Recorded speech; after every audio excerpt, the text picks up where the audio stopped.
Havlicek steals it. Havlicek stole the ball. Down goes Frazier. Down goes Frazier. Down goes Frazier. United to Amici. Amici powers in.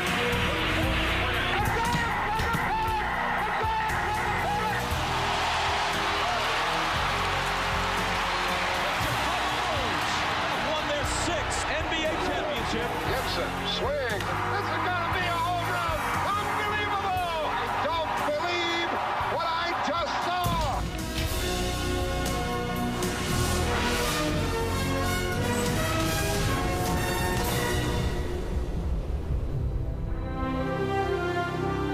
Hello, I'm Chris Fowler for SportsCentury.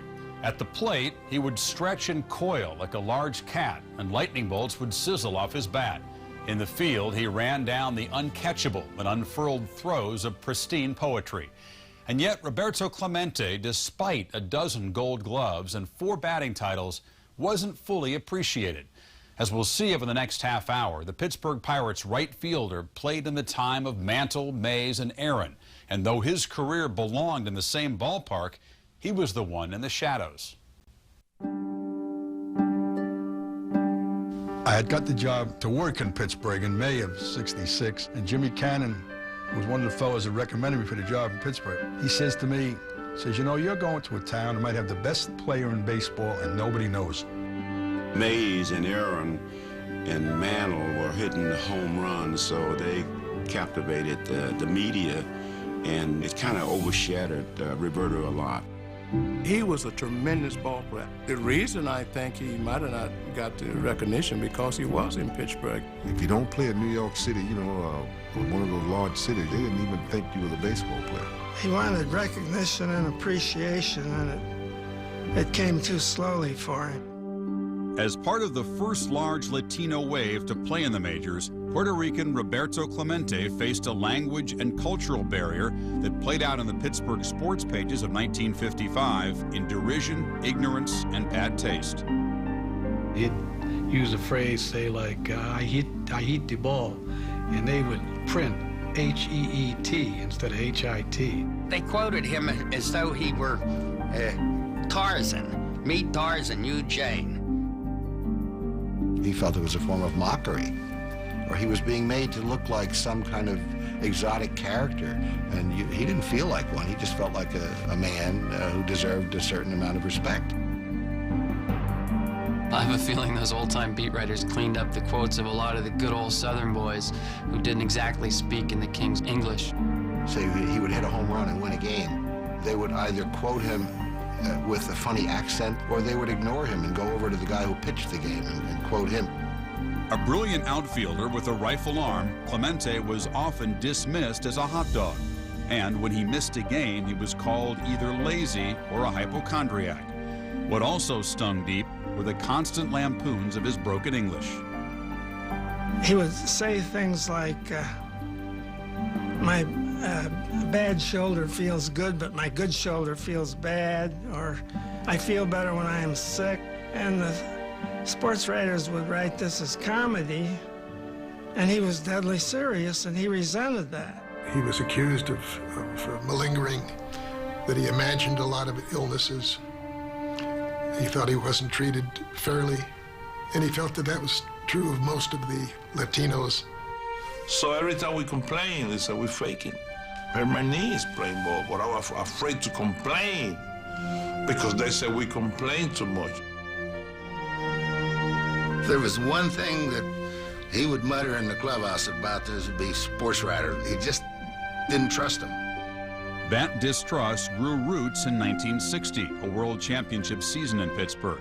Shortstop Dick Groat, the National League batting leader at .325, was voted MVP. Clemente hit .314, but his 94 RBIs were nearly double those of his teammate. This Clemente told me. He said, I never complained about Groat winning. I complained about being voted 8th. When he says, I did not deserve to finish 8th, and he spoke his mind, that was perhaps the first time he came out really in the open. I don't deserve this. Despite others' devaluation of him, Clemente knew who he was and what he was worth. Viewed through the double lens of sports, he was at once seen as dignified and cocky. When he says, for me, I'm the best in the world, you have to understand that Latins are sensitive and proud people. And if you ask a plumber or an engineer, are you any good?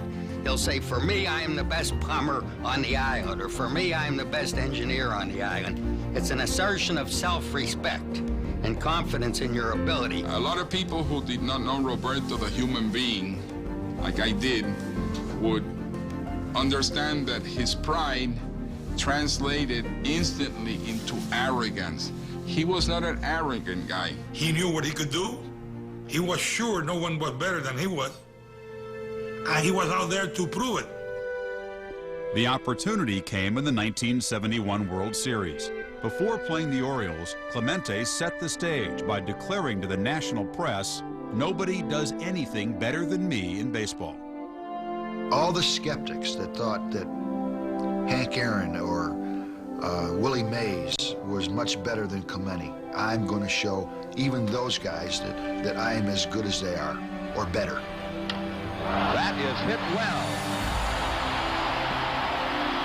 A Clemente home run, and the Pirates lead 1-0. Nobody hit 400 off our pitching staff. Maybe off of one pitcher. You know, a guy might have one guy's number, but not our whole staff. Bobby Clemente continues to totally annihilate Baltimore pitchers. He carried us on his back. We showed up to the World Series that year, and we took our positions. That's all we did. Just showed up. Long chase for Clemente. Gallops over. Grabs it, whirls. Here's Rutman coming to throw. What a throw! And he just beat it away. Clemente carried the Pirates to victory with at least one hit in each contest, extending his World Series streak to 14.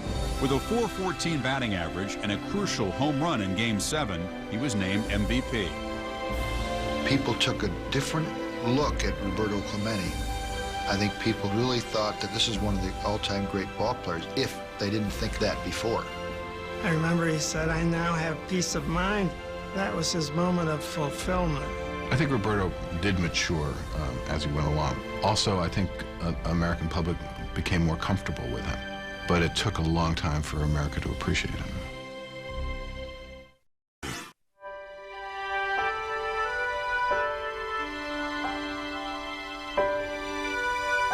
I would like to say something for my mother and father in Spanish.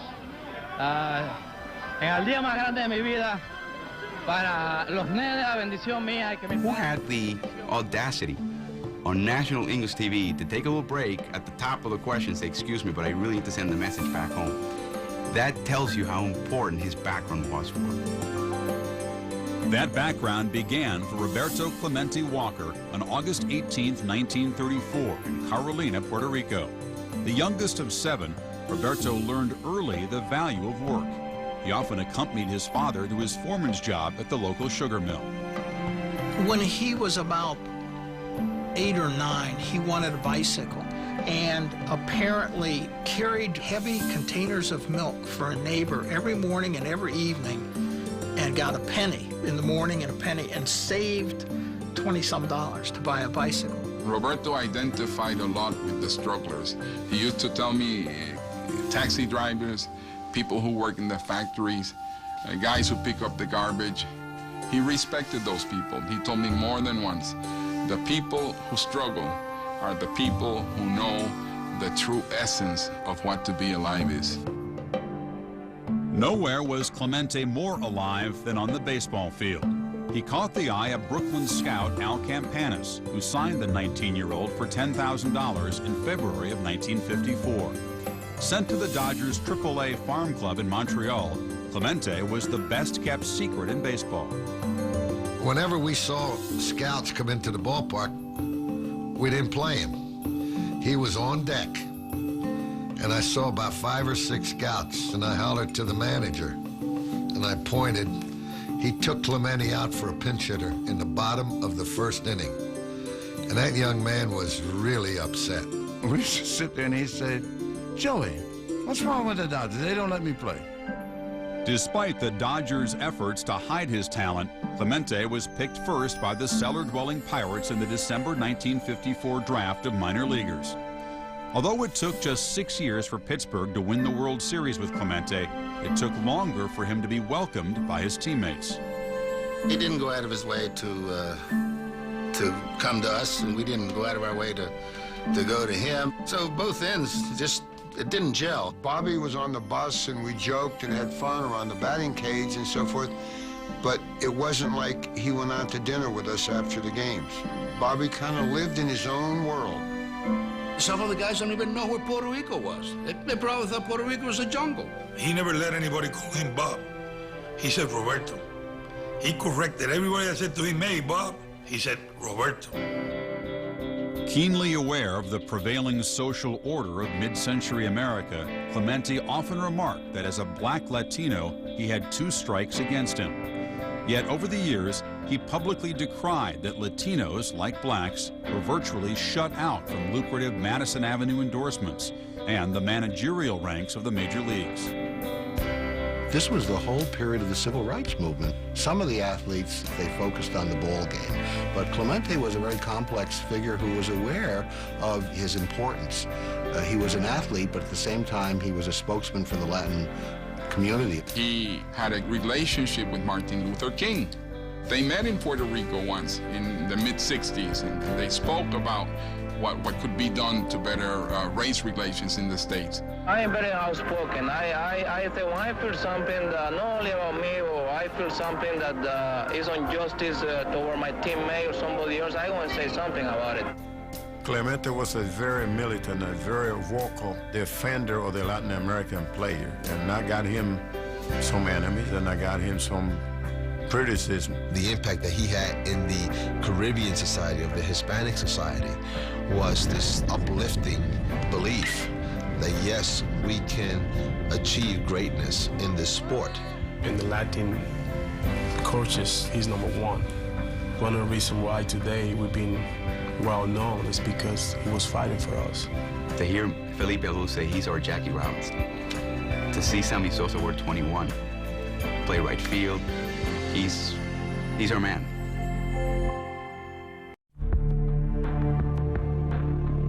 I wrote this article about him for Sports Illustrated. The illustrator drew a full-page illustration of Clemente's body and labeled every place in his anatomy that he had ever reported an injury. So Clemente didn't speak to me for a year. Clemente's injuries were always invisible. He never had any bruises or gashes. You look at his body, my God, nothing could happen to that body. It was like a brand new car that was never driven. You know, it was perfect. Not quite. An auto accident in 1954 left Clemente with chronic back problems that required frequent visits to a chiropractor. He also suffered from an array of ailments, from bone chips to malaria to insomnia. Roberto had the feeling when you asked him, "Hello, Roberto, how are you?" He thought you wanted to know how he was. So he told you. Oh, my back. Oh, my neck. Oh, my knees. Oh, my thighs. Whatever. You know, he was always complaining. They used to ask me how you feel today. I said, well, I'm sore. And the next day they come and say, how you feel? I say, I'm sore. He had a label that he was a hypochondriac. Players used to say to him, "Oh, you're okay." And he didn't like that. In 1962 is the only time Bobby and I ever had words. It was over his not playing the second game of a doubleheader. When he said, "I no play, I tired." I said, "Bobby, Skinner's tired, Verdon's tired, Hoke's tired, Maz is tired, I'm tired. We need you to play." And he refused. They would take a day or two off if he went 0 for 4 or he didn't feel strong or he didn't feel just right. He's like an artist. When he painted a picture, he was on a baseball field and his body was his brush. And he wasn't going to put a piece of crap on the wall and sign his name to it, Roberto Clemente. When he was done, the big picture that he signed was a study in brilliant play. Although Clemente only hit 240 homers, his .317 lifetime batting average was higher than that of Mays, Mantle, or Aaron. And for a generation, the 1966 MVP showed the world how to play right field. I don't think you could have a stronger, more accurate arm from right field. You had to be very, very careful with your turn at first base, because if Clemente would come up throwing, you didn't know whether he was going to throw behind you or in front of you. I remember in one game, Willie Mays hitting a single to right field and rounding first, and bang, Roberto threw the ball behind him. You don't want to get melodramatic and say there's an aura, but when he played, I didn't want to miss a play. He hit the wall head first, caught the ball, tumbled down, held on to it. I said, Roberto, I've seen you play a lot of games. That's the best catch I've ever seen you make. And he said proudly, if the ball is in the park and the game is on the line, I will catch the ball. Clemente in the outfield was an epic poem written from the fires of the heart about struggle, sacrifice, and honesty. They had a patio out in the back of their house in Carolina. In the course of explaining this play to this friend of his, he slides across this stone patio in a pair of expensive dress slacks. He brought that kind of passion to almost everything in his life. When he ordered a cup of coffee in the morning, it was intense. If I was doing something wrong, all he needed to do was look at me. He just, boom, looked at me. I would stop whatever I was doing. I would even stop breathing. You saw Roberto, you saw a serious individual. Even though he may have been happy inside for X reason, he did not project joy. And if you didn't know him well, that's the impression you got. He's a rough guy. Beneath that stony visage was a plan in progress. In the 18 seasons that he ruled the right field corner, he remade the neighborhood. By the early 1970s, almost half the Pirates were either black like him or spoke his native language. Only then did he relax. He could talk for half hour, 45 minutes and keep you laughing for 45 minutes. And he never did that stuff early in the 50s. Dave Justy started openly needling Clemente in the clubhouse, and eyes would go up. He'd say, Roberto, are you going to honor us and play today? Oh, Clemente loved this. He loved this needle, this little camaraderie with Justy.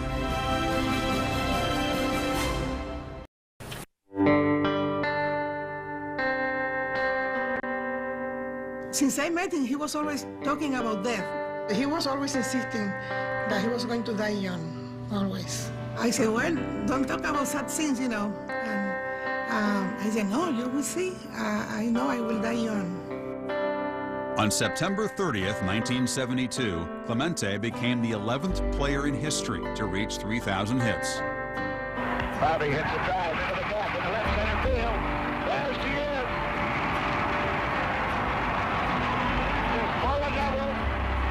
When he took that pose, I have that image of him standing there. It wasn't jumping up and down, it wasn't jubilation, it was a quiet gesture of, yes, I've done this, and I acknowledge all of you, and here I am. Clemente's landmark hit came in his last regular season at bat. Almost 3 months later, he was at home in San Juan when a major earthquake struck Managua, Nicaragua. There were reports that the collected relief supplies from Puerto Rico were being sold to the survivors of the earthquake in Managua by members of the Nicaraguan National Guard. He told Vera that if they were selling those supplies and he went there, he would stop it. They wouldn't do that with Roberto Clemente there. On New Year's Eve, Clemente boarded a relief plane bound for Managua. A makeshift crew was in command of the DC-7, which itself had mechanical problems and was overloaded with emergency supplies. His son begged him not to go. He had a premonition that something was going to happen. His wife, Vera, didn't want him to go. But he went because he cared. After we said goodbye, he stayed on the door. I would stay standing there. And he had a very sad look, very deep and very sad look. I can never forget that look. Pittsburgh Pirates outfielder Roberto Clemente headed up relief efforts in his native Puerto Rico for victims of the Nicaraguan earthquake. Late last night, he was killed when a cargo plane that he was aboard crashed shortly after takeoff from San Juan. I was in Milwaukee at the time. I was listening to the 5 o'clock news and heard that his plane had gone down. It was probably one of the saddest days of my life. It was the loss of a national hero. The only thing I can think of that in my own lifetime like it is when President Kennedy was killed. It was that kind of a thing. It sort of sent a wave of sadness throughout the whole country. A 3-day period of mourning was declared in Puerto Rico. The Pirates chartered a plane to attend a memorial service in their fallen hero's hometown of Carolina. Despite an outpouring of grief, the loss of Roberto Clemente at 38 was too much for some to accept. Manny Sanguillen, the catcher for the Pirates, refused to believe that Roberto was dead and would go out into the ocean and literally look for the plane and look for Roberto floating. I want to look for my friend. That's what's in my mind, that he was down there. And I'm going to see him. I think part of the mystique of Roberto Clemente is the fact that they never found his body. There was no sense of closure. It's not just a death, it's a hero's death. A lot of athletes do wonderful things, but they don't die doing them. Everybody knew Clemente, the ball player. But the way he died was for people to know the man. He had to die like that for all the world to know what kind of a man he was. There's something about early death, especially if it's under heroic circumstances. There's tragedy along with all the glory. So I think that Clemente is, in an odd way, elevated by the circumstances of his death. 3 months following his death, Roberto Clemente was voted into the Hall of Fame by a special ballot, 5 years before he would have been eligible. He was the first Latino to be inducted into Cooperstown.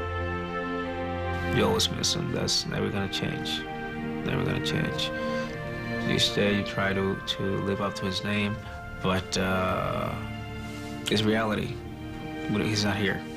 It'd be difficult for an American to measure the importance of Clemente's name in Latin America. He has been deified. He's a larger-than-life saint. I think Clemente really is one of the greatest who ever lived. And he didn't have Ted Williams' batting eye, he didn't have Joe DiMaggio's grace, he didn't have Lou Brock's speed. He just had enough of everything.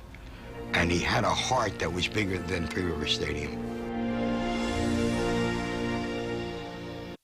He was omitted from the All-Century team. He said Sports Illustrated told him that after his 3,000th hit, he would be on the cover of the magazine. Instead, he was bumped by Joe Namath. And even in his own town, his 3,000th was pushed from the lead story of the sports section by a Pitt football defeat.